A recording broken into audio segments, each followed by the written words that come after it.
कहते हैं सफलता तब मिलती है जब आपके सपने आपके बहानों से बड़े हो जाते हैं। सफलता तब मिलती है जब आपके सपने आपके बहानों से बड़े हो जाते हैं। गर्लफ्रेंड से बात करने के लिए समय अपने आप निकल आता है। रात में 3 बजे हम ये कहते हैं पहले तुम फोन काटो पहले हम काटें। पता चला फोन चल रहा है और हम सो गए। ये लगन पढ़ाई में चाहिए, है ना। पता चला गर्लफ्रेंड ने कह दिया कि आओ इस पार्क में मिलना है, तो माँ से लड़के, पिता से लड़के, घर वालों से लड़के, बहाना बना के पार्क में गर्लफ्रेंड से मिलने पहुंच गए। इस लेवल का डेडिकेशन चाहिए। दुनियादारी एक तरफ, तुम नहीं मिलोगी हम मर जाएंगे, सिलेक्शन के लिए इस तरीके का डेडिकेशन चाहिए, ठीक है ना। ऐसा नहीं कि हाँ चल रहा है, मिल जाए तो ठीक है, ना मिले तो कोई बात नहीं। तो कम से कम इस तरीके, जैसे महिला मित्र से मिलने के लिए या पुरुष मित्र से मिलने के लिए जो बेताबी, बेचैनी और जो एक लालाईपन होता है ना कि नहीं मुझे तुमसे मिलना है, मुझे जीना सिर्फ मेरे लिए है ना, तुम नहीं मिलोगी मैं मर जाऊंगा, बस इस तरीके का डेडिकेशन अगर सिलेक्शन में हो गया तो समझ लेना इस पृथ्वी पर कोई तुम्हें सिलेक्शन पाने से रोक नहीं सकता है। बाकी डेडिकेशन तो सब मोह माया है, बाकी सारा डेडिकेशन मोह माया है, ये याद रखिएगा। तो चलिए फिर शुरुआत करते हैं आज का सेशन। आज का कमेंट है गिफ्ट 001 जिनका नाम है, ये इनका कमेंट आया था। थैंक यू सो मच, बहुत बढ़िया कमेंट रहा, थैंक यू सो मच। और ये वो लोग हैं जो रेगुलर मेरी क्लास में जुड़ते हैं। तो चलिए फिर आज का पहला सवाल मैं दिखाऊं, अगर आप सभी तैयार हैं तो अगर सभी तैयार हैं तो पहला प्रश्न दिखाओ। आनंद के साथ 2 टॉपिक मैं कराऊंगा, 2 पेपर कराऊंगा और 2 पेपर में मैं आपको बता दूं ये टेस्ट 1 में शुरू करने जा रहा हूं। टेस्ट 1 में इन टॉपिक से मैंने सवाल रखे हैं, आप देख लीजिए कहीं कुछ छूट तो नहीं रहा है। आप एक बार चेक करके देख लीजिए कहीं कुछ छूट तो नहीं रहा है।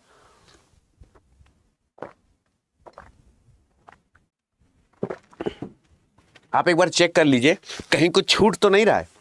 वर्णमाला, लिंग, विलोम, उपसर्ग, पर्याय, समास, वाक्यांश, मुहावरे, अधिकरण, तद्भव, तत्सम, लोकोक्ति, शुद्ध और गद्यांश, ये है। तो हम पहला सवाल दिखाएं, पहला सवाल दिखाएं, चलें शुरू करें। तो टेस्ट 1 में इन टॉपिक से इतने सवाल हैं, टेस्ट 1 में इन टॉपिक से मैंने इतने सवाल रखे हैं, तो कहीं कुछ छूटेगा नहीं। डिटेल्स के साथ हम पहला टॉपिक और पहला क्वेश्चन आपको दिखा रहे हैं। ये रहा आज का पहला सवाल। जिह्वा और दांतों को स्पर्श करती है। जिह्वा किस वर्ण के उच्चारण में जिह्वा दांतों को स्पर्श करती है? किस वर्ण के उच्चारण में जिह्वा दांतों को स्पर्श करती? क में दांत की कोई जरूरत ही नहीं, क, च, लेकिन त, इच, यसा, नाम, तालु। अब जैसे मैंने आपसे बोला ना, देखो मैंने आपसे क्या बोला था कि पापा KTM 2 पापा, ये मैंने आपको पढ़ाया नहीं था बेटा, KTM 2। अब पहले बताना कि 40 में से पहला 40 नंबर लाना, 20 सवाल में से पहला सवाल यानी क ख ग घ अंगा कंठ होता है, च छ ज झ इया टालू होता है, त थ द ध न ट ठ ड ढ ण मूर्धा होता है, त थ द ध न दंत होता है और प फ ब भ म क्या होता है? तो अगर त थ द ध न ये क्या होता है? त थ द ध न, ये जब तक जीभ दांत को नहीं टच करेगी तब तक आप नहीं बोल सकते हैं, यानी तीसरा बिल्कुल सही जवाब हो गया। तो क्या आप लोगों ने कोई ऐसा ही ना सवाल किया कि एग्जामिनर ऐसे टिक कर दे और मुझे ऐसे खट से 2 नंबर दे दे और सर पहला सवाल तो एकदम फुल टॉस खेला, एकदम शानदार आंसर आया है, ठीक है ना, बहुत बढ़िया। क की बात करें कंठ है, चा की बात करें तालु है, प की बात करें ओष्ठ है, ठीक है ना, क्लियर है। अगला सवाल, कव्वाली शब्द में कौन सा लिंग है? कव्वाली शब्द में कहते हैं ना, एक अभी तमाचा मारेंगे कव्वाली गाने लगोगे, हमसे ज्यादा लपर लपर ना करना, समझे? एक एक अंटाब में अभी कव्वाली गाने लगोगे। बोलते ना कव्वाली इंसान की खुशबू रहती है, इंसान बदलते रहते हैं। अब कव्वाली हो रही है, कव्वाली हो रहा है भैया, आज उस गांव में कव्वाली हो रही है, कव्वाल साहब आए हैं और आज बता रहे हैं इंसान की खुशबू रहती है, इंसान बदलते रहते हैं, रहता है दस्तरखान यहाँ मेहमान बदलते रहते हैं। कव्वाली हो रही है। दूसरा सवाल है उभयलिंग है, नपुंसक लिंग है, स्त्रीलिंग है या पुल्लिंग है? अगर ये गलत हो गया तो समझ लेना मैं अभी भी बोल रहा हूं कि टाइम से जवाब दे दो। दूसरा सवाल है कव्वाली कौन सा लिंग है? कव्वाली हो रही है या कव्वाली हो रहा है? कव्वाली हो रही है या कव्वाली हो रहा है? अभी भी तुम्हारे पास समय है, यानी अभी स्त्रीलिंग जितने लोगों ने लगाया, यानी ये याद रखना कि यहां पर डबल ये 2 नंबर एकदम चाट से मिल गया, यानी अब आप लोगों का 40 नंबर में 4 नंबर कंफर्म हो चुका है। बहुत ही शानदार, लाजवाब, जिंदाबाद, 1 नंबर, जबरदस्त, ठीक है ना। अब ये याद रखना, प्रधानमंत्री, राष्ट्रपति, मुख्यमंत्री, प्रोफेसर, सेक्रेटरी, पत्रकार, मैनेजर, मंत्री, उपराष्ट्रपति, राज्यपाल, इनके बारे में हम क्या कह सकते हैं? ये पुल्लिंग और स्त्रीलिंग दोनों शब्द होते हैं। दोस्त, श्वास, मेहमान, डॉक्टर, चित्रकार, शिशु, मित्र, जल, ग्राहक और वकील, ये स्त्री और पुरुष दोनों होते हैं, ये बात याद रखिएगा। इसमें जेंडर डिसाइड नहीं होता है, जेंडर डिसीजन इसमें नहीं होता है, इस बात को याद रखिएगा। चलिए तीसरा सवाल फेंक रहे हैं, तीसरा सवाल फेंक रहे हैं, लोकिए, कैच करिए। तीसरा सवाल ये रहा, अशुद्ध विलोम युग्म की पहचान करें। इसमें अशुद्ध विलोम युग्म की पहचान करें। तीसरा सवाल, क्षणिक का शाश्वत होता है, अक्ष का अर्क होता है, कनिष्ठ का ज्येष्ठ होता है, उग्र का सौम्य होता है।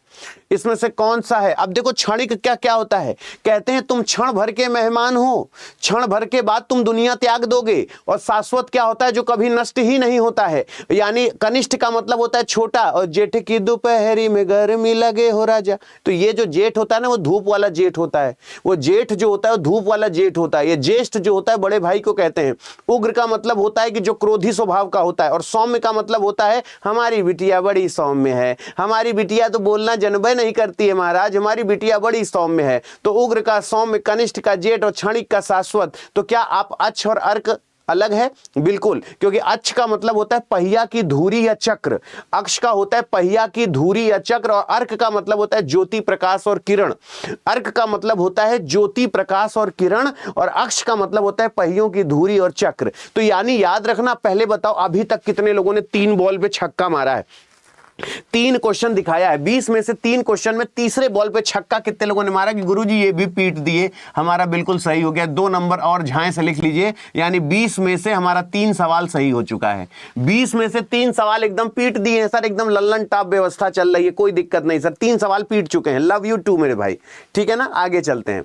आगे आपसे बोला इसमें उपसर्ग नहीं है, ऐसा कौन सा शब्द है जिसमें उपसर्ग नहीं है? 5वां सवाल है, याद रखना पेपर में एकदम बेटा जी अगली बॉल फेंक रहे हैं, कैच कर लो, जल्दी से बता दो किसमें से किस शब्द में उपसर्ग नहीं है। बेकार है, बेलदार है, बेखबर है या बेगुनाह है? इसमें से कौन सा है जिसमें उपसर्ग नहीं है? बेकार, बेलदार, बेखबर या बेगुनाह? वेल डन बेटा, वेल डन, माता रानी खूब सद्बुद्धि दे बाबू तुमको। बेकार, बेलदार, बेखबर, बेगुनाह। गुनाह में बे लगा है, खबर में बे लगा है। अब लदार नाम का शब्द होता है क्या कोई? अगर मैं आपसे पूछूं लदार नाम का कोई शब्द होता है क्या? लदार नाम का, कार नाम का एक शब्द होता है जिसके आगे बे लग गया, खबर नाम का एक शब्द होता है जिसके आगे बे लग गया, गुनाह नाम का शब्द होता है जिसके आगे बे लग गया, लेकिन लदार नाम का कोई शब्द नहीं होता है। लदार नाम का कोई शब्द नहीं होता, यानी बेलदार हो गया। कसम खा के बोलो कि कितने लोग हैं जो यहां तक माहौल पीट चुके हैं महाराज, ये भी मेरा सही कर लीजिए। यानी 20 सवाल में सर 4 सवाल पीट दिए हैं, यानी 20 सवाल में 4 सवाल में एकदम अभी तक सर एकदम बहुत बेहतरीन चल रहे हैं आप। मतलब बोले अच्छा 5 सवाल सही हो गया, सॉरी गलती हो गई हमसे। 5 सवाल सर एकदम मेरा 5 सवाल सही हो गया, सहमत हो मेरी बात से?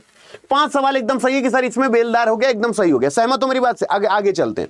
आगे पूछ रहे अनुपम का पर्यायवाची कौन सा नहीं है? अपूर्व, अनोखा, अनूठा या जलज। 6वां सवाल तुम्हारे सामने, मैं 40 सवाल कराऊंगा टोटल, 20-20 सवाल के 2 सेट कराऊंगा 1 घंटे में, और जितने क्वेश्चन करा रहा हूं आराम से देखना। वेल डन बाबू, वेल डन, बहुत ही शानदार। निम्न में से अनुपम का पर्यायवाची शब्द कौन है? अनुपम, अतुल, अलौकिक, अद्वितीय जिसे कहते हैं, अनोखा। अब बताओ जलज नहीं होगा? कम से कम यार इतना तो मत कहना कि महाराज मुझे ये नहीं आता।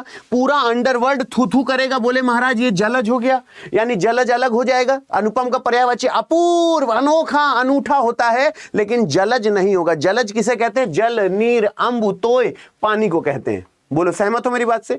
अब देखो जैसे तुम्हारे पास बेटा जी, अब हम लोग पढ़ते क्यों हैं? अभी देखो, अब हम लोगों ने अभी तक 6 सवाल किए और तुम लोगों ने 20 में से 6 सवाल पीट दिए, इसीलिए मैं तुम लोगों को कह रहा हूं वाह रे मेरे शेरों, आज तुम लोगों ने बहुत तगड़ी परफॉर्मेंस दी है। अनल की बात करें, कृषाण वाही सीखी होते, जल्दी से रिवाइज कर लो जल्दी से बेटा। अंबु क्या होता है? जीवन, तोर, उदक। रश्मि क्या होता है? किरण, मयूख, मरीचि। अविचल क्या होता है? दृढ़, स्थिर, अटूट। अडिग क्या होता है? अक्षय, शाश्वत, अमर। अनंत क्या होता है? आसमान, नभ, गगन। अमरूद क्या होता है? अमृत फल, बिही और सफरी। याद रखना बिही तुम्हारे एग्जाम में पूछा गया है, 90% नहीं जानते कि बिही अमरूद को कहते हैं, और अमरूद का ये हैशटैग बना के जरूर लिख लेना कि बिही अमरूद को कहते हैं। इसे हैशटैग बना के रख लेना कि बिही अमरूद को कहा जाता है। आंसू की बात करें तो नयन जल, चक्षु जल और अश्रु, अगर आंसू की बात करें, लेकिन अमरूद को बहुत अच्छे से सोच लेना, अमरूद को बहुत अच्छे से सोच लेना कि बिही भी कहा जाता है, बिही भी कहा जाता है। अभी तक 6 सही है ना? 20 में से 6 सवाल पीटे हो कि नहीं? एक बार अंगूठे वाला बटन दबाओ। 20 में 6 सवाल पीट चुके हो, माइंड ब्लोइंग बहुत। रोग पीड़ित कौन सा समास है? रोग पीड़ित कौन सा समास है? रोग पीड़ित कौन सा समास है? रोग पीड़ित कौन सा समास है? मुझे लगता है कि ऑप्शन गलत है क्या? रोग पीड़ित कौन सा समास है? बोले नहीं सर, ऑप्शन गलत नहीं है। रोग पीड़ित कौन सा समास है, इसको क्या बताओगे? बेटा 7वां सवाल तुम्हारे पास फेंक रहे हैं, कैच करो। बहुत ही well done, well done, well done, शाबाश शाबाश शाबाश। रोग पीड़ित कौन सा समास है? रोग पीड़ित संप्रदान तत्पुरुष, कर्ण तत्पुरुष, संबंध तत्पुरुष या अधिकरण। रोग पीड़ित मतलब रोग से पीड़ित। अब बताओ ये कौन सा कारक चिन्ह है?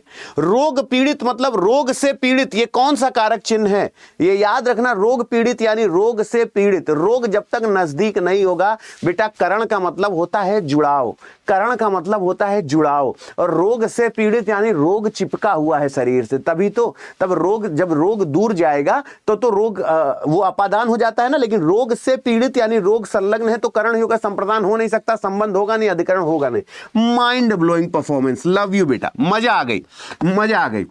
आज तुम लोग क्या खा लिए हो भाई साहब?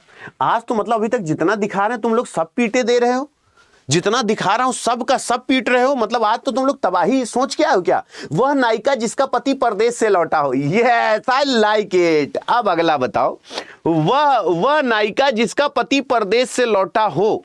परदेश गया हो नहीं, परदेश गया हो अलग बात होती, मेरे पिया गए परदेश, वो प्रेषित पति का होती है। जिसका पति परदेश से लौटा हो और जिसका पति परदेश चला गया होता है उसे प्रेषित पति का कहते हैं कि मेरे पिया गए, रंगून किया है, वहां से टेलीफोन तुम्हारी याद सताती। ये प्रेषित पति का है, उसने अपने पति को भेज दिया है। लेकिन वो कह रहा है कि वह नायिका जिसका पति परदेश से लौटा हो, तो प्रेषित मतलब भेजना और आगत मतलब मंगाना। प्रेषित का मतलब भेज दी, जाओ जाओ जाओ जाओ कमा के आओ। आगत का मतलब, तो याद रखना वो आगत पति का हो जाएगी। वो क्या हो जाएगी? आगत पति का। प्रेषित पति का मतलब जिसका पति बाहर गया हो, दुबई गया हो, है ना, सऊदीया गया हो, तो वो प्रेषित पति का हो गए। और आगत पति का हो गए। वाह रे मेरे लाल, तुम लोग चीर दिए आज तो तुम लोग एकदम तबाही मचा दी। अब बेटा जानते हो, एक बार जल्दी से बेटा ये सुन लेना, वेरी मोस्ट इंपॉर्टेंट है, क्योंकि तुम्हारे जहन में आया होगा कि ए गुरुजी, ये आग्रह मतलब क्या होता है गुरुजी? आक्रांत कौन होते हैं? अप्रगल्भ कौन होता है? तो अगर मन में ये सब सवाल है तो इनको यहीं पे खत्म कर लो बेटा, कि जो सूंघे जाने योग्य हो, यानी सूंघा जाने को हो, यानी सूंघा जाने योग्य जो होता है उसे आग्रह कहते हैं, आग्रह कहते हैं। और जिस पर आक्रमण किया गया हो, जिस पर आक्रमण किया गया हो वो आक्रांत होता है। और जिसमें उत्साह या स्फूर्ति ना हो, जिसमें उत्साह या स्फूर्ति ना हो उसे अप्रगल्भ कहते हैं, उसे अप्रगल्भ कहते हैं। जिसमें उत्साह स्फूर्ति ना हो उसे अप्रगल्भ कहते हैं। तो बेटा ये इंपॉर्टेंट है कि नहीं? जिसमें उत्साह स्फूर्ति नहीं, अप्रगल्भ है। जिस पर आक्रमण किया गया हो आक्रांत आते। कहते हैं कितने आक्रांता भारत आए। आक्रांता मतलब आक्रमण करने वाला। और जो सूंघे जाने योग्य हो उसे आग्रह कहते हैं। बेटा जी ये इंपॉर्टेंट है बेटा। मतलब मन में सवाल आता है ना कि सर आगत पति का तो आ गया, लेकिन गुरुजी आग्रह के बारे में कौन बताएगा? गुरुजी आक्रांत कौन होते थे? गुरुजी अप्रगल्भ कौन होते थे? तो ये पता चल गया ना बच्चा। चलो 8वां फेंकें। बोले सर कुछ और बता देते, थोड़ा वाक्यांशों के लिए एक शब्द रिवाइज नहीं हो रहा है बहुत दिन से सर, पेपर अब 4 तारीख को है, कुछ और अगर वाक्यांशों के लिए एक शब्द बता देते फिर 8वें पे चलते। मतलब इतनी डिटेल के साथ हम पेपर सॉल्व करेंगे। ये कह सकोगे अतुल सर के 40 सवाल 400 सवाल के बराबर होते हैं। और जल्दी से बताओ, पर्वत के नीचे की तलहटी की भूमि उपत्यका कहते हैं। ये कराया है ना क्वेश्चन, ये हैशटैग सवाल है ना, ये तुम्हारे एग्जाम में पूछा जाएगा ना, ये एग्जाम में आया है ना कि पर्वत के नीचे की तलहटी की भूमि, जो अच्छे कुल में जन्मा हो कुलीन, जहां सैनिक निवास करते हैं छावनी, जिसने इंद्रियों को वश में कर लिया हो जितेंद्रिय, तैरने की इच्छा तितीर्षा होती है, मरने की इच्छा मुमूर्षा होती है, जीने की इच्छा जिजीविषा होती है। वो सुना है, आज मुझे जीने की तमन्ना है, जिजीविषा आज फिर मरने का इरादा है, मुमूर्षा एक होता है मोक्ष पाने की इच्छा, मोक्ष पाने की इच्छा, तैरने की इच्छा तितीर्षा होती है, तैरने की इच्छा तितीर्षा होती है, जीने की इच्छा जिजीविषा होती है, एक मुमुक्षु होती है, एक मुमूर्षा होती है। वाचाल मतलब जो बहुत बोलता हो, जो सुनता ना हो वो बधिर होता है, जो सुनता ना हो वो बधिर होता है। अब बताओ एकदम चौचक रिवीजन चल रहा है कि नहीं? ये चौचक रिवीजन चल रहा है कि नहीं? कोई छेड़खानी कुछ नहीं। अगला सवाल फेंक रहे हैं लोगों, जल्दी कैच करो। आसन डोलना, आसन डोलना, भूकंप आना, सुनामी आना, धैर्यवान बनना या विचलित होना। कहते हैं उसने इतना बड़ा यार गंदा काम किया, भगवान कसम उनके माँ बाप का आसन डोल गया यार। लोग बोलते हैं ना वो लड़का इतना अच्छा, उनके माँ बाप कितने साधु हैं यार, उनके माँ बाप कितने साधु हैं, लड़का इतना नालायक, इतना दुष्ट, इतना पापी, कितना कुकर्मी निकला, बेचारे माँ बाप का आसन डोल गया यार। आसन डोलने का मतलब जानते हो क्या होता है? आसन डोलना बेटा जी परीक्षा की घड़ी है, बहुत सोच समझ के क्वेश्चन का जवाब देना। मेरी इच्छा है कि आज अगर मैं 20 सवाल पहला पेपर खत्म करूं तो तुम कह दो गुरुजी आज दोनों हाथ से चीरे हैं, गुरुजी आज 20 में 20 चीरे हैं, गुरुजी आज एकदम 20 में 20 चीरे हैं। आराम से बेटा, तसल्ली से, मोहब्बत से, मैं कहीं नहीं जा रहा हूं, बहुत प्यार से जवाब देना। आसन डोलना, आसन डोलना, धैर्यवान बनना, सुनामी आना, भूकंप आना या विचलित होना। आसन डोलना होता है बेटा विचलित होना। वाह रे मेरे शेरों, वाह रे मेरे शेरों, आज तो तुम लोग एक आठ दो अगर जिनका गलत हो गया होगा मायूस मत होना। यानी 20 में से 8 सही वाले कि सर आज 20 में से 8 सवाल आपने सही कराए हैं, 20 में 8 सही है, इस पे भी ऐसे एग्जामिनर टिक करे और 2 नंबर दे दे सर। मतलब हम चाहते हैं कि व्यवस्था चलनी चाहिए, ठीक है ना। बिल्ली पर कुछ मुहावरे अगर आप कहें तो मैं बता दूं, केवल बिल्ली पे, बिल्ली से रिलेटेड मुहावरे। आप सोच रहे हो कि मैं कहां कहां से स्क्रीनशॉट लगाता हूं, है ना। तो भीगी बिल्ली होना, बहुत शरीफ बन जाना। भाई भीगी बिल्ली एकदम शरीफ हो जाना। 100 चूहे खाकर बिल्ली हज को चली, जिंदगी भर मुर्गा खाए हैं और जा रहे महाकुंभ नहाने। 100 चूहे खाकर बिल्ली हज को चली, जिंदगी भर एकदम मुर्गा चीरम चीर मुर्गा मारे हैं, बकरा भैंसा खा रहे हैं, माँ बाप का सम्मान नहीं कर रहे हैं, मम्मी पापा के साथ बदतमीजी कर रहे हैं, और जा कहाँ रहे हैं? हरि ही ओम भैया, जय जय श्री जीताराम, बहुत ठंडा पानी है, जय हो मौनी अमावस्या। इससे थोड़ी ना इसे कहते हैं 100 चूहे खाकर बिल्ली हज को चली। खिसियानी बिल्ली खंभा नोचे, यानी बहन, वो बेचारी कुछ दम नहीं दिखा पाती तो खिरझिराती रहती है। बिल्ली के गले घंटी बांधना, यानी कोई खतरनाक या जोखिम भरा काम करना। बिल्ली को थैले से बाहर निकाल देना, यानी लापरवाही या गलती के रहस्य बताना। आपने बिल्ली भाई झोले से निकाल दी तो अब क्या ही है, तो बिल्ली को थैले से बाहर निकालना यानी पछुआ है। नहीं, तुम देखते हो 100 चूहे खा के बिल्ली हज को चली, जिंदगी भर एकदम मुर्गा चीरम चीर मारे हैं, है ना, और जा रहे हैं महाकुंभ नहाने। तो समझ लो, तो ऐसे लोगों को क्या ही कहोगे। माँ बाप घर में रो रहे हैं, वहां भीड़ में जाके संगम नहा रहे हैं। बेटा जी अब हम प्रयागराज के रहने वाले हैं, अब जो लोग प्रयागराज के होंगे उनको मैं बता दूं, मैं झूसी में रहता हूं। अब उनको समझ में आ गया होगा कि संगम मेरे घर से कितना दूर है। मेरे घर के पीछे से मेला लगता है, सेक्टर 5 और सेक्टर 6 मेरे घर में आता है, मतलब मैं सेक्टर 6 में आता हूँ, ये जो महाकुंभ लगा हुआ है। लेकिन मेरे लिए कर्म जरूरी है, इसीलिए मैं धर्म करने नहीं जा रहा हूं, इसीलिए मैं किसी भी दिन जाके संगम नहीं नहा पाया, वरना मैं इतना आशिक हूं। ये महाकुंभ मेरे लिए सबसे गोल्डन पीरियड होता है, सारे संत महात्माओं के दर्शन होते हैं, हर हर हर महादेव होता है। लेकिन पहले कर्म जरूरी है। अली वाला पर्यायवाची नहीं है। मैं जो प्रयागराज से उनको पता होगा, मैं झूसी में रहता हूँ, झूसी में शास्त्री ब्रिज पार करोगे वहां मैं झूसी का रहने वाला हूँ, पैदा ही झूसी में हुआ हूँ। मेरे घर के पीछे से संगम लगता है, यानी तुम्हारे घर से 500 मीटर भी नहीं है संगम का क्षेत्र मेरे घर से। अब जरा सोचो, अली का पर्यायवाची नहीं है, वो कलिका नहीं, अली भंवरे को कहते हैं। अली कली हो सो बंधे हो आगे कौन हवाल, अली कली, अली भंवरे को कहते हैं। और बेटा आज की एग्जाम में अतुल अवस्थी को नोट कर लो, अली तुम्हारे एग्जाम में आ रहा है, इस बार लिख के ले लो अली, इसको एक बार याद करके जरूर जाना, मेरे कहने पर अली याद कर लेना, ये तुम्हारे एग्जाम में आ रहा है, लिख के ले लो, आ रहा है तुम्हारे एग्जाम में। भौरा मधुकर भ्रमर भृंग मिलिंद मधुप अलिंद, ये क्या है? भौरा, ये लिख लेना, भौरा तुम्हारे एग्जाम में आएगा इस बार बेटा, भौरा आ रहा है, इसको हैशटैग लिख लेना, भौरा मधुकर भ्रमर भृंग मिलिंद मधुप और अलिंद है। और याद रखना कलिका जो है वो अंकुर को कहते हैं, अंकुर कहते हैं, कलिका अंकुर को कहते हैं। अखुआ, आंख, कोम्पल, नोक, प्ररोह, कनखा या भराव या उपरोपिका, और लिख के ले लेना, भौरा इस बार तुम्हारे एग्जाम में आएगा। अब जरा सोचो, अब हम लोगों ने कुछ जल्दी से हम रिवाइज कर लें क्या? कुछ अगर आप कहें आदेश है तो कुछ पर्यायवाची एक बार जल्दी से पढ़ लें। पढ़ोगे? अनुपम के बारे में अभी हमने पूरा, अपूर्व, अनोखा, अद्भुत, अनूठा, अद्वितीय, अतुल। आम क्या है? आम्र, रसाल, अमृत फल, सहकार, अतिसौरभ, और आनंद, मोदी, प्रमोद, हर्ष, अमोद, सुख, प्रसन्नता, आश्रम, कपड़ा और कमल। और इसमें कुबेर तुम्हारे एग्जाम में इस बार आ रहा है बेटा, इस बार कुबेर या कामदेव में से, दोनों में से कोई एक तुम्हारे एग्जाम में जरूर पूछेगा। कामदेव या कुबेर इस बार तुम्हारे एग्जाम में दोनों में से कोई ना कोई एक जरूर पूछेगा, या तो कामदेव पूछेगा या तो कुबेर पूछेगा। ये 110% या तो कामदेव या तो कुबेर एग्जाम में आएगा, जरूर कंफर्म आएगा, लिख के ले लो। अच्छा, अभी तक कितने लोग हैं? झूठ मत बोलना, एक बार अंगूठे वाला बटन दो जिन्होंने अभी तक हम बहुत सही खेले हैं। 20 में से 10 सवाल हमारे पूरे सही हैं। झूठ मत बोलना, कितने लोग हैं जिनका 20 में से 10 सवाल सर एकदम सही है? झूठ मत बोलना, सच सच बताना, तुमको सौगंध है, झूठ मत बोलना। इसमें स्त्रीलिंग शब्द नहीं है। सुबह हो गई, दोपहर हो गई, सांझ हो गई, लेकिन ये दिन बीत गया। तेरी याद में सुबह हो गई, तेरी याद में दोपहर बीत गई, तेरी याद में ये सांझ निकल गई, और ऐसे करते करते ये दिन बीत गया। इसमें से स्त्रीलिंग नहीं है। अरे भाड़ में जाए दुनियादारी बेटा। अभी कितने लोगों ने को बताओ, 20 में से 10 क्वेश्चन अभी तक जिनके इनके सही, एक बार अंगूठा दिखाओ। Well done. और जिसका 1-2 ठो गलत हुआ परेशान मत होना बेटा, अभी टेस्ट 2 भी कराऊंगा, है ना। सुबह हो गई, दोपहर चली गई, सांझ हो गई, इसी तरीके से मेरा पूरा दिन निकल गया। तो दिन निकल गया, दिन क्या है? पुरुष है। बहुत ही शानदार, बहुत शानदार। अगर आपकी यह बात डैश निकली तो मैं संन्यास ले लूं। अगर आपकी यह बात डैश निकली तो मैं संन्यास ले लूंगा। सत्व, सत्तु, सत्य या सच? जल्दी से बताओ। अगर आपकी यह बात डैश निकली तो मैं संन्यास ले लूंगा। अब जल्दी से बताओ।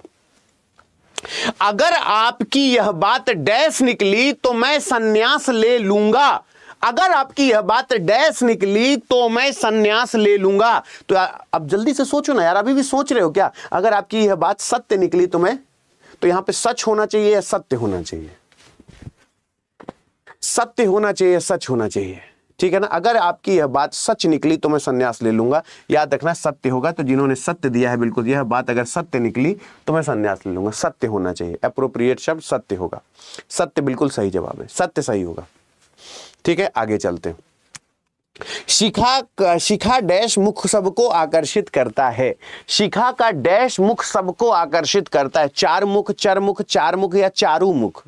अच्छा, लोग अपनी बिटिया का नाम चारू क्यों रखते हैं? चारू चंद्र की चंचल किरणें खेल रही थी जलथल में। चारू चंद्र की चंचल किरणें, चारू चंद्र की चंचल किरणें, चरु चंद्र की चंचल किरणें नहीं, चारू चंद्र की चंचल किरणें खेल रही थी जलथल में। कहते हैं हमारी बिटिया का नाम चारू केसरवानी है, हमारी बिटिया का नाम चारू यादव है, हमारी बिटिया का नाम चारू तिवारी है, चारू सिंह है। तो चारू नाम क्यों रखा जाता है? चारू क्या नाम होता है? तुमको क्या याद आया? तुम तो मोबाइल चला रहे थे, चारू नाम पे कैसे ऊपर देखने लगे तुम? पटक के मारेंगे अगर कुछ बात पता चली तो। हाँ, मोबाइल चला रहा था, जैसे मैं चारू बोला ऐसे कान खड़े हो गए। हाँ, कॉलेज में थे क्या कोई? सही से बताओ ना, स्क्रीन पे बुला लूंगा अभी मैं। सारे बच्चे भी तुम लोग बताओ, बुला लूं क्या इसको स्क्रीन पे? जैसे मैं चारू बोला कान खड़े। ऐसे ऐसे ना। चारू चंद्र की चंचल किरणें खेल रही थी जलथल में। हाँ, बुला ले क्या इसको? दिखाएं कौन है? जाने दो। हम कह रहे चारू कर। हाँ, चलो आगे बताओ। महाकृपण क्या? महाकृपण का अर्थ क्या होता है? महाकृपण क्या होता है? जाए लाख रहे साख, जी जाए घी ना जाए, जी का बैरी जी, जर है तो नर है, नहीं तो खंडहर है। जर है तो नर है, नहीं तो मतलब पैसा दौलत है तो भाई। और आदमी कैसे पहचाना जाता है? अपनी दौलत से ना भाई। जानते हो आदमी के अमीर होने की वजह से औरत जितना ज्यादा गहना पहनी होगी, उस आदमी की कमाई का अंदाजा आप वैसे लगा सकते हैं।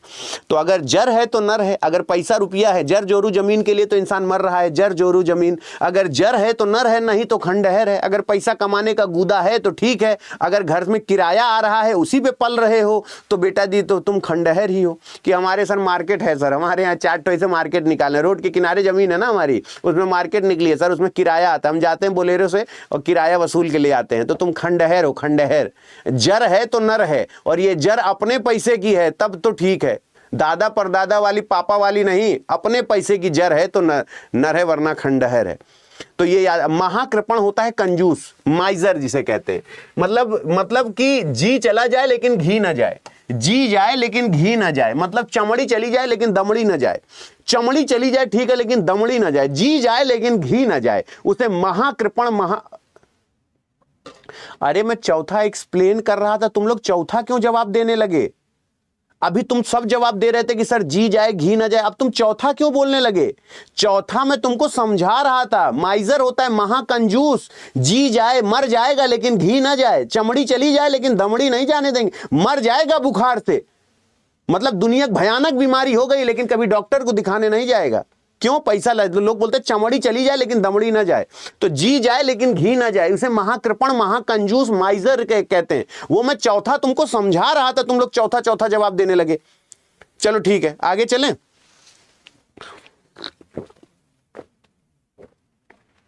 बेटा प्लीज मेरी बात सुन लो, प्लीज मेरी बात सुन लो। ये लोकोक्ति का कलेक्शन नहीं मिलेगा तुमको, ये लोकोक्ति एक साथ नहीं मिलेगी तुमको। प्लीज प्लीज रिक्वेस्ट कर रहा हूं, प्लीज इसको एक बार मैं सबसे रिक्वेस्ट कर रहा हूं, प्लीज इसको पढ़ लो एक बार, ये पढ़ लो, तुमको इस पीपीटी की वैल्यू समझ में आ जाएगी। प्लीज इसको पढ़ लो एक बार, मेरे कहने पे पढ़ लो। सूखी तलैया में मेढक कराई टर्टर, सूखी तलैया में मेढक कराई टर्टर, यानी खुली आंखों से सपने देखकर खुशी होना। जैसे रात 2 बजे तुम लोग ऐसे नहीं लेट जाते हो, जैसे रात 2 बजे से लेट जाओ। अच्छा मान लो मैं अंबानी का दामाद होता, मेरे पास कम से 100 करोड़ होता, पहले गांव में वाला जो नहीं शहर से सड़क आती है उसमें पूरे डामर रोड बनवा देता, और ये जो हमको परेशान करता है ना, इसको बड़ी मार मारे होते। तो रात में जब 2 बजे लेट के नहीं सोचते, कहीं से अगर महाकुंभ में 10 करोड़ लोग आएंगे और अगर मैं सबसे 1-1 रुपए भीख मांगूं तो मेरे पास 10 करोड़ रुपए हो जाएंगे। तो इसे क्या कहते हैं? सूखी तलैया में मेढक करे टर, सूखी तलैया में मेढक करे टर। अब ये क्या है? 1.5 पाव आटा पुल भर रसोई। बेटा जी मुहावरे का अर्थ बताना आसान होता है, याद रखना लोकोक्ति में इंसान परेशान होता है। 1.5 पाव आटा पुल पर रसोई, 1.5 पाव आटा यानी थोड़ी सी पूंजी और झूठ, हम घर में नहीं है खाने को, अम्मा गई भुजाने को। 1.5 पाव आटा और पुल पर रसोई बनाए हैं, है ना। और ये क्या है? टका हो जिसके हाथ में वही है बड़ा जात में। टका हो जिसके हाथ में, जिसके पास है पैसे, समर्थ को ना कोई दोष गोसाई। झट मांगनी पट ब्याह, तुरंत किसी काम में तुरंत चटपट काम हो जाना। जोगी जोगी लड़ पड़े खप्पड़ का नुकसान, मतलब बड़ों की लड़ाई में गरीबों की हानि होती। जोगी जोगी लड़ पड़े खप्पड़ का नुकसान, यानी मम्मी पापा झगड़े लात खाए बेटा, है ना। अब मम्मी पापा से झगड़ ली, हमारे तो कर्म फूट गए, आपसे शादी हो गई और पता चला लड़के को कूट के धर दिए, बेचारा लड़का बच्चा कुछ किया ही नहीं। तो मम्मी पापा की लड़ाई में खप्पड़ का नुकसान, मम्मी पापा की लड़ाई में तुम्हारा पटक के मार खाओ तुम। छछूंदर के सर पे ना भाए चमेली, कहाँ राजा भोज कहाँ गंगू तेली। अयोग्य के पास योग्य वस्तु नहीं, सुना ना, छछूंदर के सर पर ना भाए चमेली, कहाँ राजा भोज कहाँ गंगू तेली। एक पंथ 2 काज, कहे तो छोटी बिटिया की शादी करने, दोनों ब्याह कर दिए। आंख का अंधा गांठ का पूरा, यानी मूर्ख लेकिन धनी। तो इसको प्लीज हैशटैग याद रखना सॉरी, हैशटैग याद रखना। मेघ का पर्यायवाची नहीं है। मेघ, काले मेघा पानी तो बरसा, सुना ना, काले मेघा पानी तो बरसा। तो याद रखना मेघ का पर्यायवाची नहीं है। मदन है, वारिद है, जलद है या जलधर है। तो मेघ का जो पर्यायवाची है वो याद रखना कि मदन नहीं होगा। मदन किसको कहते हैं? कामदेव को कहते हैं। यानी कामदेव, मनमत, मनोज, चाहे जितना नेकुआ बह रहा हो, चाहे एकदम नाक वाक बह रही हो, लेकिन हमारा लड़का मदन है, मदन। और पूछे काहे अपने लड़के के नाम मदन रखे थे? हमारा लड़का कामदेव है, कामदेव। तो कह रहे उसकी तो नाक बह रही है, उससे क्या मतलब है? हमारा लड़का हमारे लिए कामदेव है। यानी मदन नाम के लड़के, चाहे जितना नाक बह रही हो, चाहे जितना मुंह नहाए ना 10 दिन 15 दिन बिना नहाए रह ले, लेकिन हमारा लड़का क्या है? मदन है, यानी कामदेव है। ठीक है ना, मनमथ उसे कहते हैं, मनमथ कहते हैं। तो अभी तक 15 सवाल हुए हैं, 15 सवाल अभी सबके सही जा रहे हैं। द्रौपदी तुम्हारे एग्जाम में अगर पूछा तो याज्ञसेनी, पांचाली और सैंद्री है। आकर्षित, रात्रि, मेघ, यमुना तुम्हारे एग्जाम में हैशटैग है। यमुना तुम्हारे एग्जाम में हैशटैग है, हर साल पूछा जाता है। तनुजा, अर्कजा और भानुजा। लोचन क्या है? आंख, नयन, नेत्र। सॉरी, जो किसी विशेष, एक बार तुम लोग एक बार लाइक कर दो सेशन, फटाक से सेशन लाइक करो, जल्दी से सेशन लाइक करो। तो कल से 8 बजे हम लोगों की रोज मुलाकात होगी। 31 याद है तुमको? 31 जनवरी याद है मैं क्या कर रहा हूं? जो किसी विशेष समय पर तक लागू हो, जो किसी विशेष समय तक लागू हो उसे क्या कहते हैं? जो किसी विशेष समय तक लागू हो उसे क्या कहते हैं? जो किसी विशेष समय तक लागू हो उसे क्या कहते हैं? 31 जनवरी याद है तुम लोगों को? रात 8 बजे एक बार मुझे बताओ। 31 जनवरी, एक क्वेश्चन रीजनिंग, एक क्वेश्चन हिंदी, एक क्वेश्चन रीजनिंग, एक क्वेश्चन हिंदी, एक क्वेश्चन रीजनिंग, एक क्वेश्चन हिंदी। यानी इस तरीके से 6 घंटे से ज्यादा निचोड़ कराऊंगा। यानी केवल वही आएगा जो तुम्हारे एग्जाम में पूछा जाएगा, यह याद रखना। 31 जनवरी याद है तो एक बार Y Y Y Y Y Y लिखो। जो किसी विशेष समय तक लागू उसे अध्यादेश कहते हैं, ये याद रखना, उसे अध्यादेश कहते हैं। एक स्थान से दूसरे स्थान तक जंगम है, जिसको कठिनाई से वहन किया गया दुर्वह है, जिसका उदय हाल में हुआ हो नवोदित है, पर्दे के अंदर रहने वाली परदानशीन है, और जो जीतने योग्य या जेठ का पुत्र जेठोत होता है, और जिसे किसी बात का पता ना हो वो अनभिज्ञ होता है। भंडारी, भंडारी में कौन सा शब्द है? भंडारी का शुद्ध रूप बताओ, भंडारी का शुद्ध रूप बताओ। तो याद रखना भंडारी होता है जय जय भोले भंडारी, देखी तेरी दिलदारी, जय जय भोले भंडारी, भंडारी होता है। ठीक है ना, आगे चलते हैं। गले का हार होना, तो गले का हार होना का मतलब बहुत प्यारा होना, हमारा दामाद, हमारा लड़का, हमारी बिटिया हमारा गले का हार है। 31 जनवरी बेटा याद रखना, 31 जनवरी की वो निचोड़ तुम जिंदगी भर याद रखो। 6 घंटा पढ़ाऊंगा लगातार, मिनिमम 6 घंटा। चोली दामन का साथ, हमेशा साथ रहने वाला या गहरा मित्र, कफन सिर पर बांधना यानी लड़ने मरने के लिए तैयार होना, अपने पांव कुल्हाड़ी मारना, संकट मोल लेना, कलेजा मुंह को आना, भयभीत होना। चलो फिल इन गद्यांश। पहला पेपर, आज तुम्हारा पहला पेपर बहुत अच्छा गया, ये मुझे बहुत अच्छा लग रहा है कि तुम लोगों का एग्जाम नजदीक है, तुम लोग बहुत अच्छा परफॉर्म किए हो। पहला क्या है? सकारात्मक सोच व्यक्ति को डैश की ओर ले जाती है। सकारात्मक सोच व्यक्ति को डैश की ओर ले जाती है, सफलता, पतन, सफलता या संघर्ष। सकारात्मक सोच व्यक्ति को डैश की ओर ले जाती है। सकारात्मक सोच व्यक्ति को डैश की ओर ले जाती है। सकारात्मक सोच व्यक्ति को सफलता की ओर ले जाती है। बहुत ही शानदार। 20वां सवाल दूसरा है, सकारात्मक सोच व्यक्ति को सफलता की ओर ले जाती है। कहा भी जाता है कि मन के हारे हार है, मन के जीते, मन के हारे हार है, मन के जीते दूसरे स्थान पर क्या आएगा? मन के जीते जीत। तो अभी बताओ 20 में से 20 कितने लोगों के आए? सच सच बताना, 20 में से 20 कितने लोगों के? जिनके 20 में से 20 है जल्दी से 20-20 जवाब करो। जिनके 18 सही हुए वो 18-18 करो। जिनके 19 सही हुए 19-19 करो। जल्दी से लिखो, जल्दी से लिखो। जिनके 18 सही, 20 सही, 19। पहला पेपर कैसा रहा? मजा आया पहले पेपर में? पहले पेपर में सबको मजा आया? मुझे बताओ, पहले पेपर में सबको मजा आया? 20 में 20 वाले जल्दी से लिखो, तुमको सौगंध है, झूठ मत बोलना, लेकिन अगर 20 में 20 सही है तो जल्दी से लिख के बताओ कि सर मेरा 20 में 20 सही है। Well done, well done, well done, शाबाश, बहुत ही शानदार, बहुत ही लाजवाब, बहुत ही बेहतरीन, बहुत ही बेहतरीन। 20 मिनट में खाली हो रहा हूं सर, स्क्रीन पे मैं कॉल कर। अब ये याद रखना, अब ये याद रखना, 20 में 20 जिसके सही एक बार बता दो। 17, 13, 12। बेटा जी तुम लोग मायूस मत होना, लेकिन बताओ, एक्सप्लेनेशन में चौचक दे रहा हूं, आपको डिटेल इंफॉर्मेशन दे रहा हूं, ताकि बेटा जी कम से कम आप लोग, अगर मान लो अभी तुमको कुछ 19-20 हो जा रहा है तो रिलेटेड इंफॉर्मेशन, और मैं उनको बड़ा प्रणाम करता हूं और मैं उनको दिल से इतना आशीर्वाद देता हूं, भगवान करे मेरे जबान पे सरस्वती विराजमान हो, इन बच्चों का सिलेक्शन जरूर हो जो ईमानदारी से बता रहे हैं कि सर हम 18, 19, 20 नहीं, मेरा 11 सही हुआ है सर हम झूठ नहीं बोल रहे हैं सर, हमारा 14 सही हुआ है, नहीं सर हम आपसे झूठ नहीं बोलेंगे, हमारा 15 सही। इन बच्चों को भगवान कभी असफल नहीं बनाएगा, ये तुम्हारे गुरु का दिल से आशीर्वाद है बेटा, तुमको ये दिल से आशीर्वाद है। जिन बच्चों ने ईमानदारी से लिखा है कि नहीं सर मेरा 11 सही हुआ, नहीं सर मेरा 15 सही हुआ, माता रानी बेटा तुमको खूब सद्बुद्धि दे। ये ईमानदारी तुम्हारे घर में संस्कार से आई है बेटा, वरना मैं तो वहां हूं नहीं, तुम कुछ भी छाप दो, कुछ भी लिख दो, लेकिन ये जो तुम ईमानदारी से लिखे हो ना, माता रानी तुमको खूब सद्बुद्धि दे बाबू। यही इंसान, यही तुमको देखना जीवन में सफल बनाएगी। ऐसे ही अच्छे इंसान बने रहना,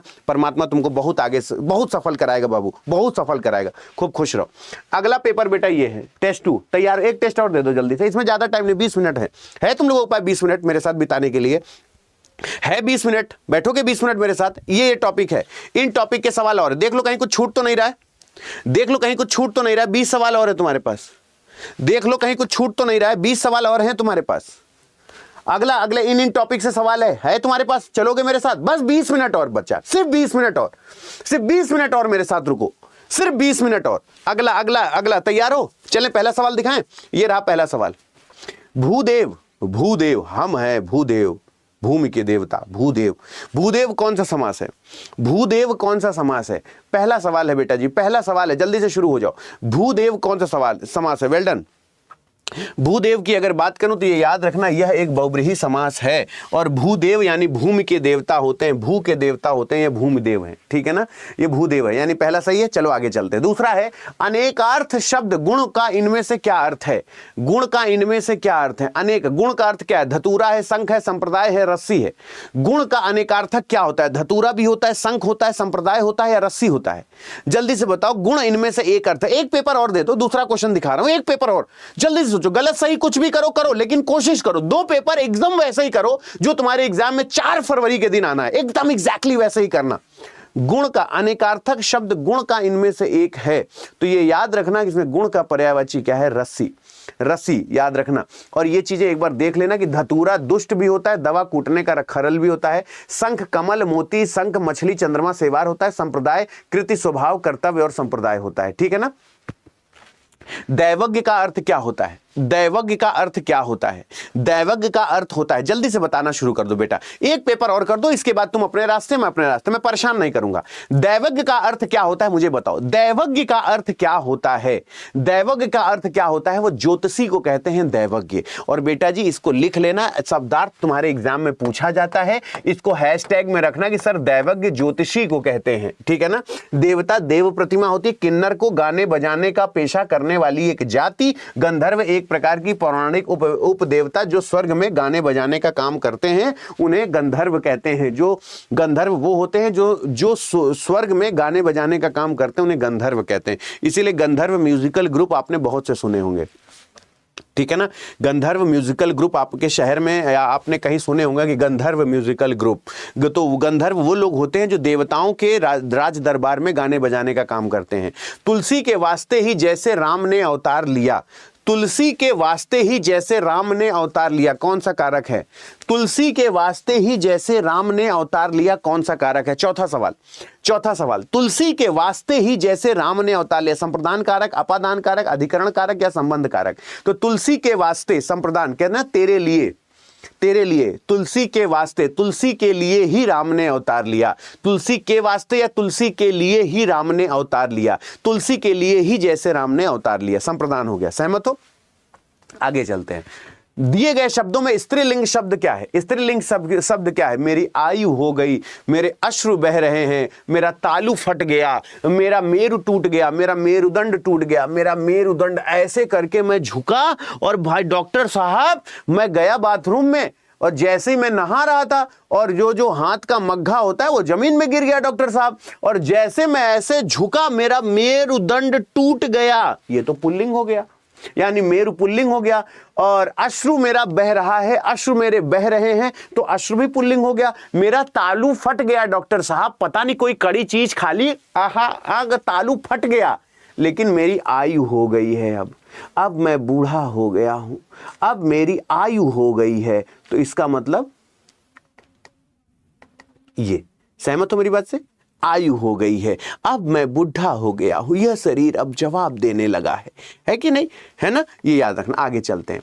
अब जैसे उस विकल्प का चयन कीजिए, प्रत्यय से बने शब्द का सही विकल्प क्या है? जिसमें प्रत्यय से बना, प्रत्यय का मतलब क्या होता है? जो पीछे जुड़ता है, उपसर्ग जो आगे जुड़ता है। प्रत्यय से बना शब्द कौन सा है? प्रत्यय से बना शब्द कौन सा है? किराएदार। किराया था, पीछे दार लग गया, किराएदार हो गया। किराया ना, किराए में रहना, रेंट में रहना, टेनेंट जिसे कहते हैं इंग्लिश में, टेनेंट होता है, किराएदार होता है। किराया था, पीछे दार लग गया, किराएदार हो गया। वाह रे मेरे लाल, आज तो तुम लोग दूसरा पेपर भी चीरे हो, वेल डन। अध्यापिका की विभक्ति रहित वचन बहुवचन होगा। अध्यापिका का विभक्ति रहित वचन, अध्यापिका का विभक्ति रहित बहुवचन होगा। तो अध्यापिका का विभक्त रहित बहुवचन होगा। अध्यापिका का, याद रखना ये बहुवचन इंटरेस्टिंग है, पूछा जाएगा। वो अध्यापिकाएं होता है। ये जानती हो, हमारे मोहल्ले से 4 अध्यापिकाएं हैं जो सरकारी स्कूल में एक बोलेरो में जाती हैं। ये सारी सरकारी टीचर जितनी होती हैं महिलाएं, ये सब एक बोलेरो बुक करती हैं। उसमें ड्राइवर को 1 महीने का 8,000 7,000 तय करती हैं। वो बोलेरो वाला एक जगह बोलेरो या अपनी एक जगह गाड़ी लगा देता है। ये सारी अध्यापिकाएं उसमें बैठती हैं और फिर ये अपने सरकारी विद्यालय जाता है। और जब वो बेचारा ड्राइवर इनको छोड़ के आता है तो उनके कान से खून निकल रहा होता है ड्राइवर के। ये महिलाएं इतना पंच मतलब गाड़ी में झाएं बतियाते जाती हैं। तो अध्यापिका का अध्यापिकाएं होगा, ये बात याद रखना, है ना। ऐसे तुम लोगों के तो गांव घर में ऐसा होता है ना कि जब सरकारी स्कूल के जो टीचर्स हैं वो क्या करती हैं, एक गाड़ी बुक कर लेती हैं, उसी को वो गाड़ी वाला लाता है, छोड़ता ले जाता है। अब जैसे तद्भव नहीं है, इसमें तद्भव नहीं है, तो स्वाभाविक सी बात है कि खादन, खाज, खाट और खान जो है। अब यहाँ पर देखो, जैसे खाज का तत्सम शब्द खरजू होता है, खाट का खटवा होता है, खान का खनी होता है, खान का खनी होता है।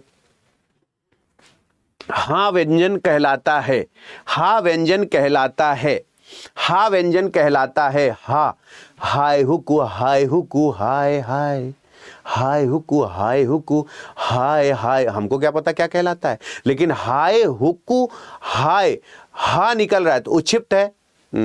वो तो ड़ और ढ होता है। पार्श्विक है, नहीं, लुंठित है, लुंठित होता है। रफ्तार, र रफ्तार, तो नहीं, तो ये क्या होगा? ऊष्म होगा। हा ऊष्म होना चाहिए। आगे चलते हैं। अगर हम आपसे बोले कुलिश का पर्यायवाची नहीं है, कुलिश का पर्यायवाची नहीं है। वज्रमणि, कुशा, हीरा या बिजली। ए बिटवा इधर देखो, मेरी तरफ देखो, इधर देखो, एक तरफ इधर देखो, मेरी तरफ तो देखो, मुझे देखो ये परीक्षा में कर लोगे। खाओ मेरी कसम, जिसको चाहते हो सच में, जिसको प्यार करते हो, मम्मी पापा को छोड़ के, जो तुम्हारे जीवन में महिला मित्र है या होने वाली है या कुछ भी, तुमको सौगंध खा के कहोगे भैया ये सवाल मेरे परीक्षा में आएगा, हम कर लेंगे। खाओ कसम कि कुलिश का पर्यायवाची तुम जानते हो। अगर तुम इतना कह दो भैया ये परीक्षा में आएगा, हम कर देंगे, मैं भगवान कसम अभी तुरंत क्लास एंड कर दूंगा कि नहीं भैया हम बता देंगे कि कुलिश का पर्यायवाची नहीं है।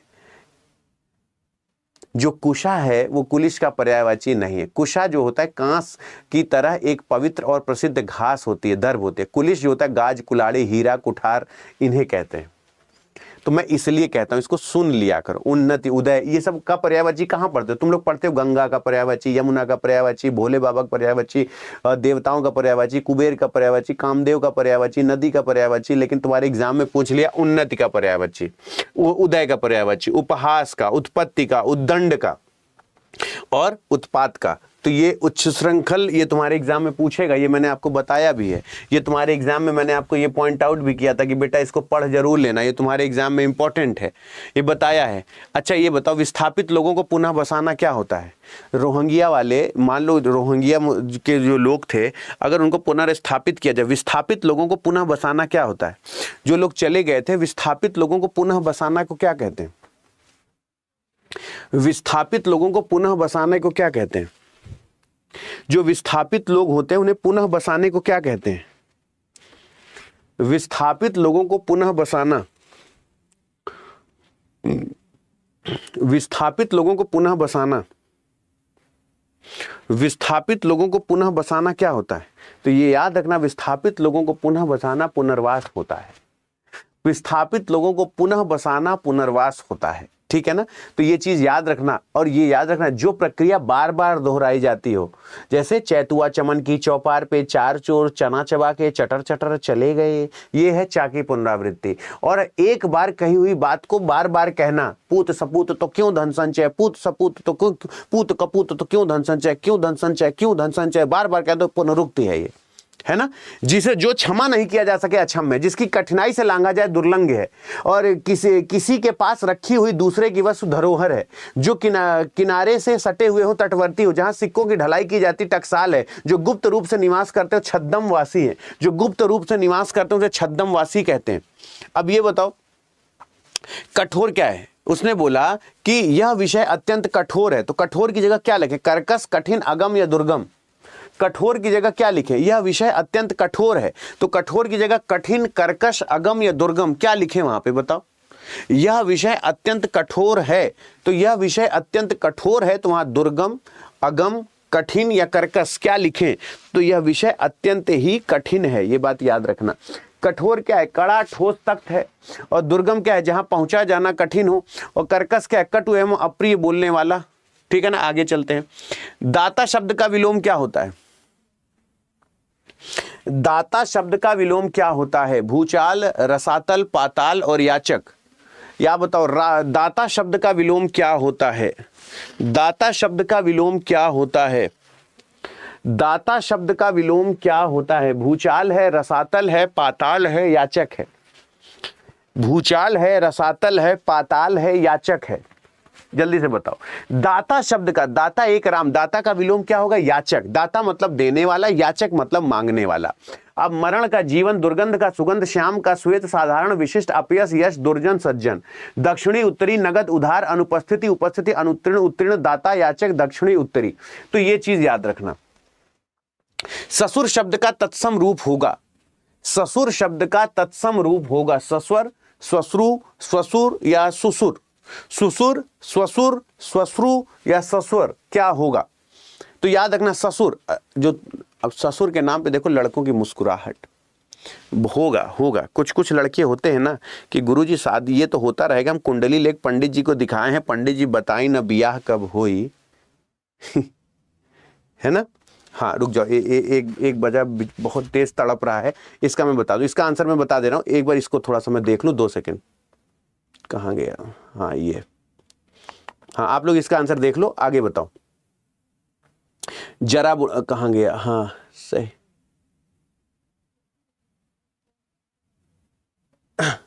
अच्छा, मैसेज पढ़ लिया करो, मुझे लगा कि क्या लिखा है उसने।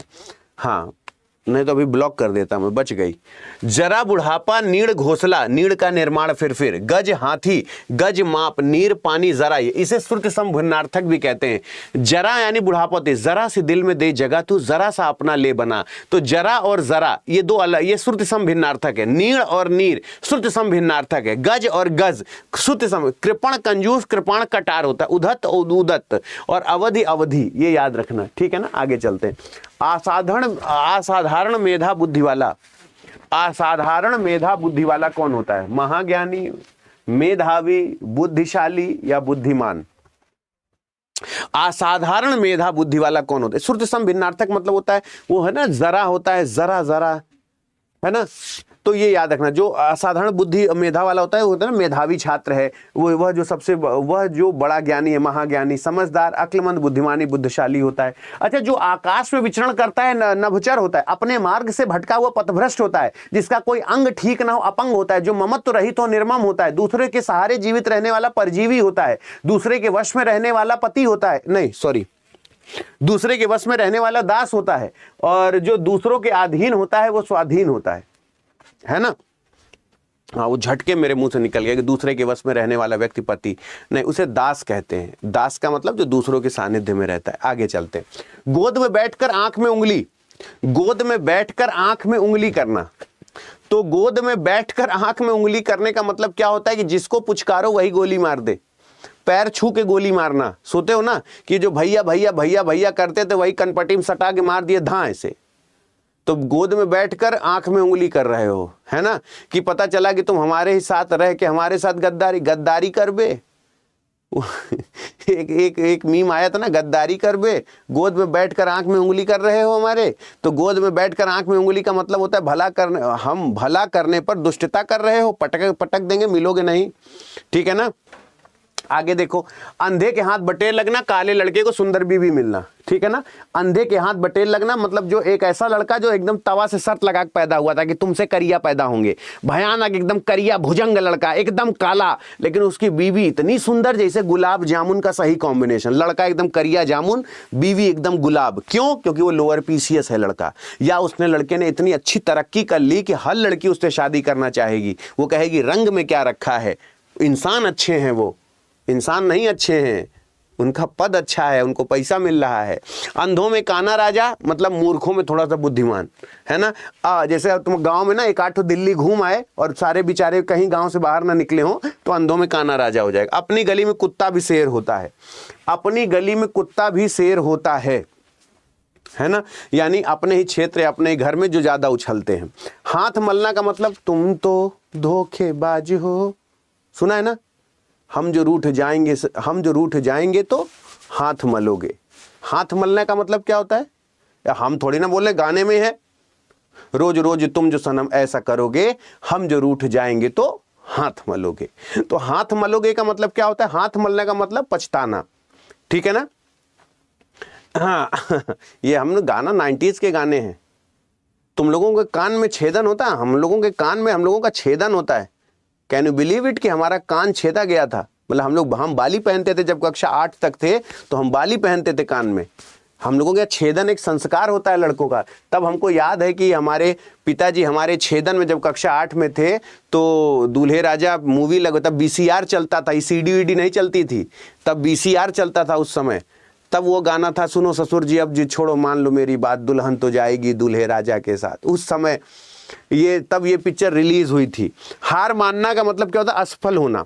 दीवारों के कान होना मतलब चुपचाप बात करो, दीवारों के कान होते हैं। ठगा सा रह जाना, आश्चर्यचकित होना। आंखों में धूल झोंकना मतलब हम तुम्ही से सिर्फ प्यार करते हैं। आंखों में धूल झोंकने का मतलब जानते हो ना, कि आज से पहले मैंने ऐसे किसी से बात नहीं की, तुम पहली हो जिससे मैं ऐसे बात कर रहा हूँ। मैं लड़कियों से बात ही नहीं कर पाता हूँ, मैं लड़कियों से मुझसे बात ही नहीं होती, मेरा नेचर ही नहीं ऐसा है।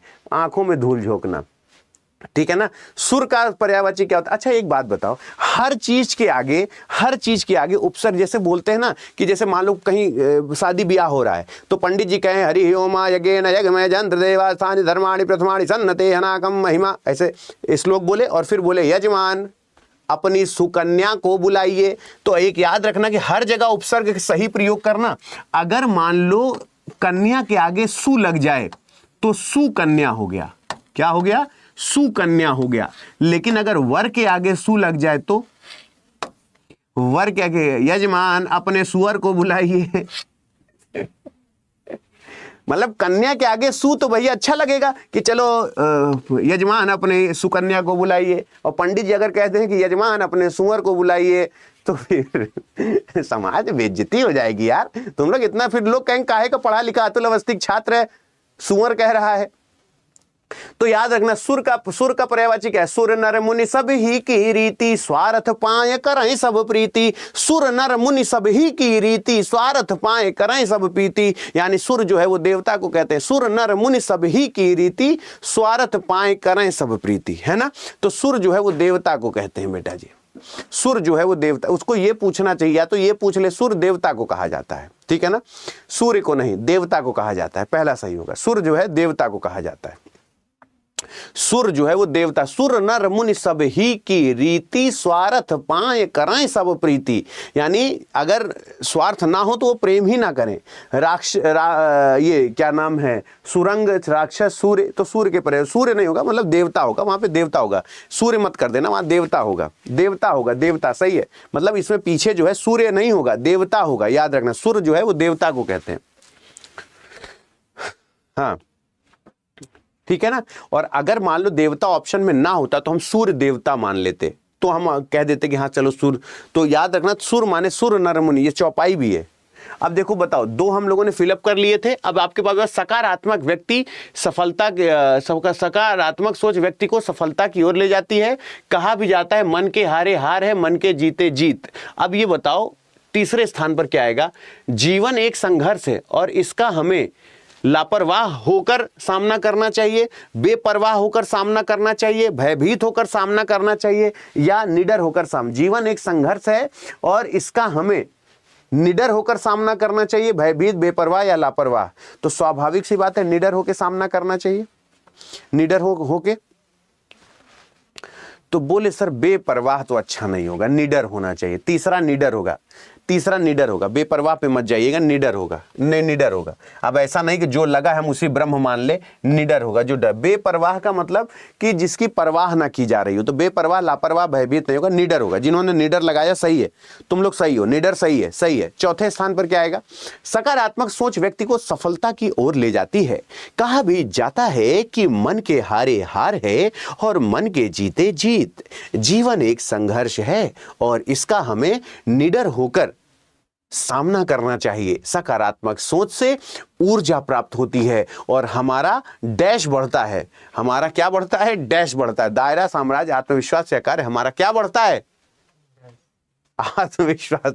हम कह रहे हैं हमारा क्या बढ़ता है, तो कह रहा है सर डैश बढ़ता है। डैश नहीं बढ़ता है रे पगला, आत्मविश्वास बढ़ता है। गधा नहीं तो। हम मुझसे कह रहे हैं कि सकारात्मक सोच से ऊर्जा प्राप्त होती है और हमारा डैश बढ़ता है। तो मुझसे पूछ रहे क्या बढ़ता है, तो कह रहा सर हमारा डैश बढ़ता है। डैश नहीं बढ़ता रे पगला, आत्मविश्वास बढ़ता है। ठीक है ना। निराशा हमें कमजोर बनाती है और आशा नई उत्तेजना, नया उत्साह दिखाती है। ठीक है ना।